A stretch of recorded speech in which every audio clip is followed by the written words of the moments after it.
Hello everybody, this is Dot, anti-natalist, and today's video is going to be about believers, and believers are believers and haters are haters, and that's what they are.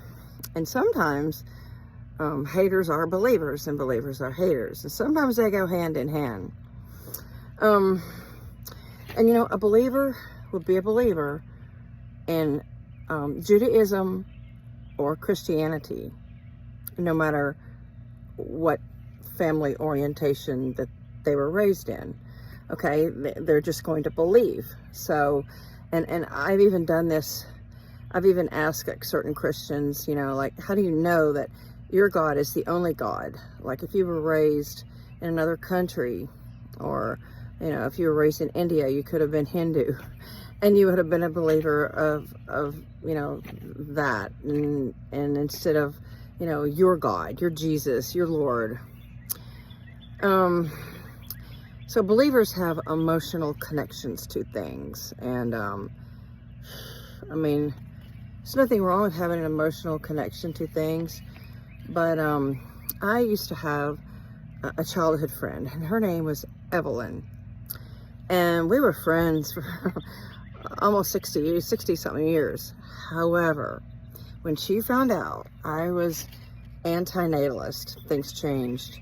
And I think she probably Googled anti-natalism, and I think she probably encountered one of those crazy groups that labels anti-natalism as a cult or the Antichrist or something that it's not. And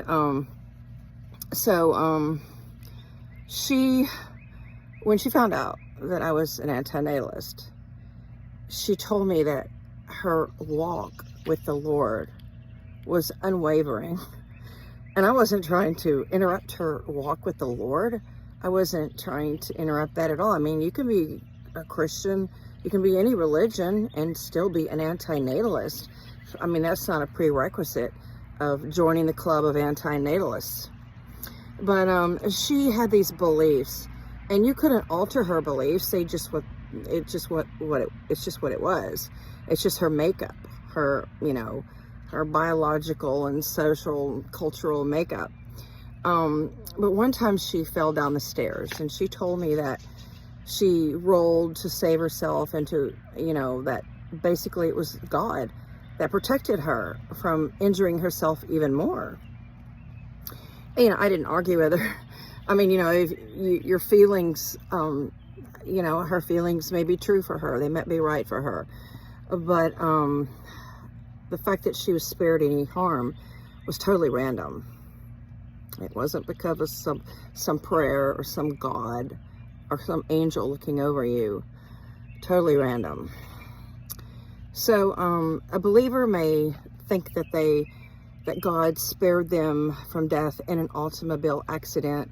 But of course, many believers are also killed in auto accidents. I've had many online and offline believer critics, and they think I'm just, some kind of like mean witch, or, just, God hating, people hating, child hating, antichrist of sorts. Not at all true. When I see harm, when I hear of harm, I actually feel that pain so much that it makes me angry, so much that I can feel it in my gut, so much that sometimes I'm like brought to tears, or sometimes it just gives me a sickening feeling deep in my heart, my soul, and I just hate the world and hate what it stands for, and hate progenitors. But it's not child hating. It's not,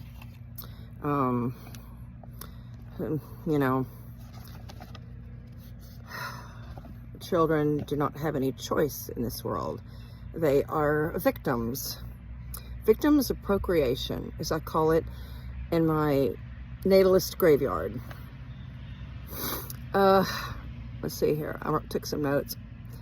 So, so people think that I'm just really like evil for not believing in a book called the Bible, written by misogynist men thousands of years ago. So we're not likely to convince any believers about antinatalism. And you can argue and argue, and you can state your point, and you know, the believers are just going to point to the book of Genesis, where it says to go forth and multiply. They ignore scriptures like Luke 23:29, where it says, you know, someday that women will, women will be like basically condemned for giving birth and for nursing their young and for replicating, for procreating. You know, one day those women will be sorrowful.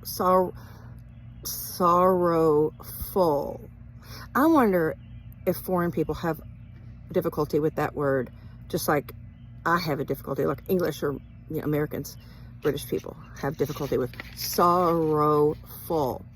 But anyway, that's what Luke 23:29 says. And then there's a couple of verses that are almost identical. One's in, I'm sorry, you know, I didn't even write this down, but it's a book in Mathew.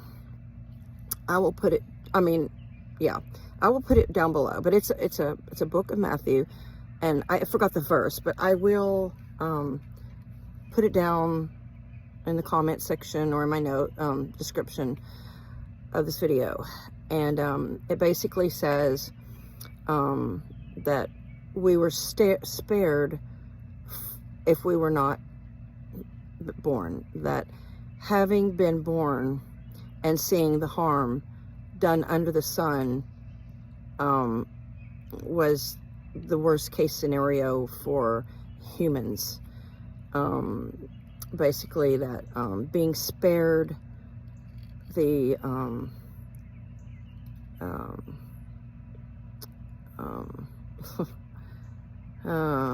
I'm tired too. I was like skating for an hour and a half and I'm just sweaty and tired.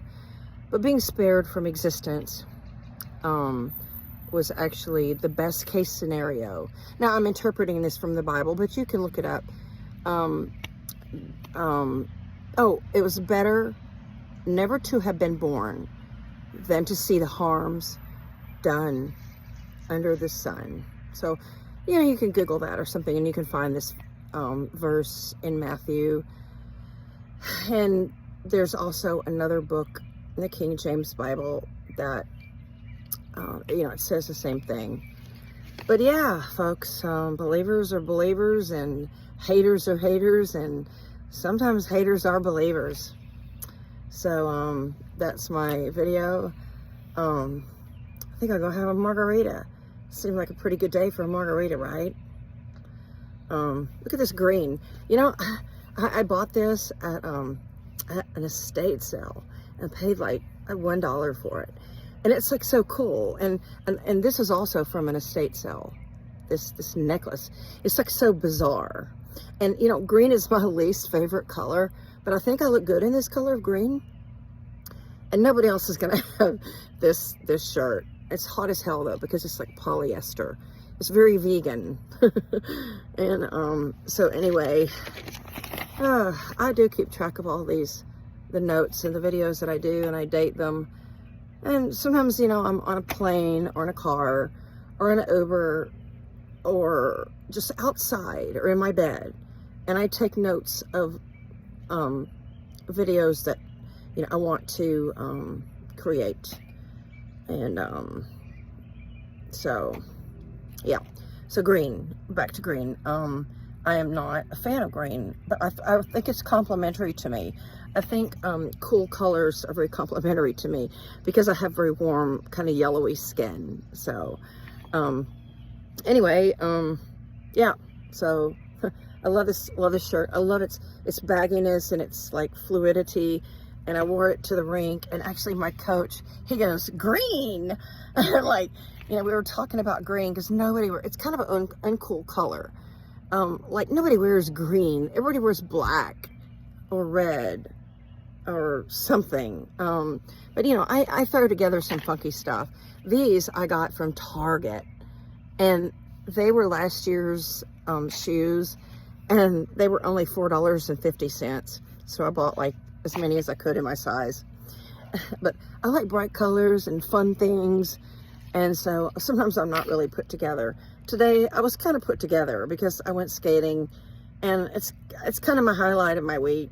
It's very strenuous though. I don't know why I'm doing it.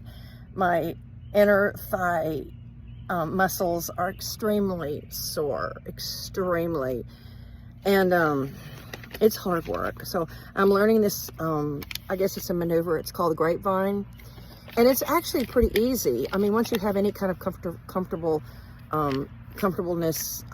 on skates and standing up and, you know, being comfortable on wheels, this technique, the grapevine, is really easy, and you can do it while you're standing on your feet. I mean, you can practice when you're just, you know, on the ground, but you know, the trick is to do the grapevine, like, you know, sideways and then backwards. I mean, not backwards and forwards, and then do the combination backwards and forwards, and then do it fast.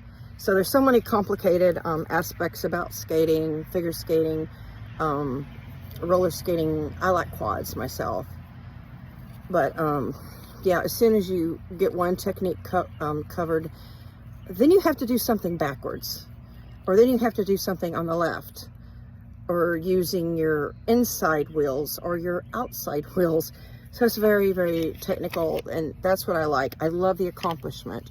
And so anyway, so this is over almost 12 minutes. So I hope you like this video, believers, and, you know, fellow antinatalist YouTubers, protesters, outreachers.